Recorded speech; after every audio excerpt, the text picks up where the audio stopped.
Bueno, quiero que hagan en sus casas algunos ejercicios usando el grillito como ejemplo o base. Primero vamos a cantar la letra. Los que no lo hicieron pueden mandarme un video cantando la letra entera con las notas.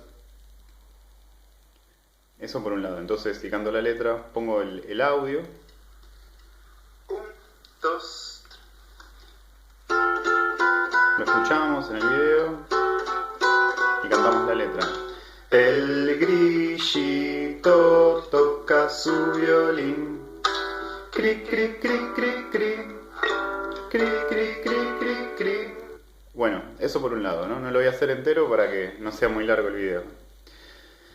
Una vez que lo cantamos entero con la letra, después lo podemos hacer de nuevo, pero podemos hacer el ritmo de la canción con palmas, además de cantar, ¿no? Entonces, sería así. Un, dos. Y empieza. El grillito toca su violín. Cri, cri, cri, cri, cri. Cri, cri, cri, cri, cri. ¿Sí?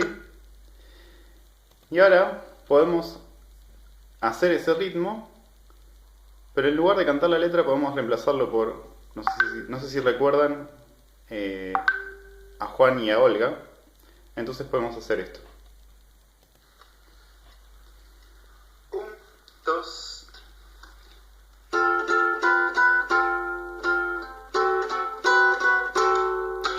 Juan, Juan, Juan, Juan, Olga, Olga, Juan. Olga, Olga, Juan. Olga, Olga, Juan. Entonces, lo voy a hacer sin la música. Sería así.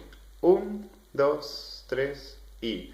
Juan, Juan, Juan, Juan. Olga, Olga, Juan. Silencio. Olga, Olga, Juan. Cri. Olga, Olga, Juan. Cri.